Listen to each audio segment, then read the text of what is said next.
Mais non, mais il paraît que quand vous avez démarré votre carrière, c'était grâce à une petite amie à qui vous cherchiez vous cherchiez un cadeau pour la Saint-Valentin. C'est une histoire de dingue. En fait, c'est ça qui est beau.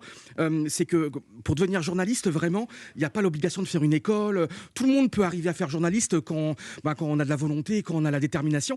Et moi, c'était la Saint-Valentin 2000, février 2000, et j'étais avec ma copine Sandrine. Et d'ailleurs, il y a quelques jours, elle m'a envoyé un petit texto pour mon anniversaire, comme quoi, 30 ans plus tard, 20 ans plus tard, on est toujours en contact.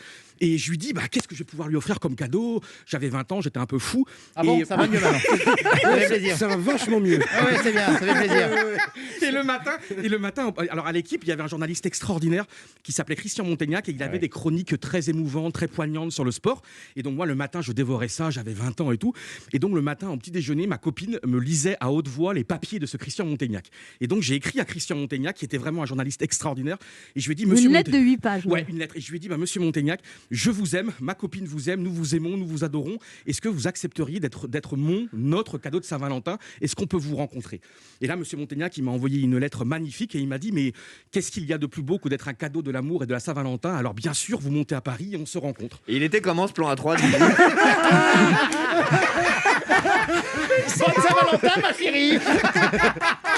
Donc vous le rencontrez Et on se rencontre et là, c'est vraiment une rencontre. avec votre copine ? Oui, on monte à Paris et là encore une fois, il était à la hauteur de... Parce que parfois on se dit, mais les gens qu'on lit ou qu'on regarde à la télé, est-ce qu'ils sont en vrai comme dans leurs papiers ou dans leurs émissions ? On a la preuve que oui.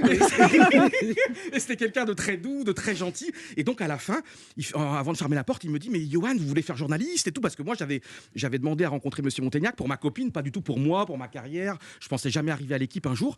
Et là, il me dit, demain matin, envoyez-moi un pressbook. Et donc j'envoie mon pressbook le lendemain matin, par courrier. Et puis là, après, je rencontre un des responsables de l'équipe. Et là, en octobre 2000, un des responsables de l'équipe Non mais calmez-vous, vous allez claquer là. Lentement. De toute façon, les pompiers sont prévenus. Oui, mais l'amour, c'est comme le football, ça va vite. Il y a les actions, l'intensité. Et là, en octobre 2000, il y a un des chefs qui me dit une des plus belles phrases de ma vie. Il me dit, si vous êtes aussi fou et passionné que je le pense, vous prenez un appartement à Paris en janvier et vous m'appelez quand vous avez l'appartement à Paris. Donc j'ai arrêté mes études, j'ai quitté la Bretagne, je suis monté à Paris avec ma maman. On a loué un camion, on est arrivé à Paris, on connaissait personne, on a pris un appartement et j'ai appelé ce monsieur. On s'est rencontré un vendredi et il m'a dit, vous démarrez lundi. Et donc ça fait maintenant 21 ans que je suis à l'équipe.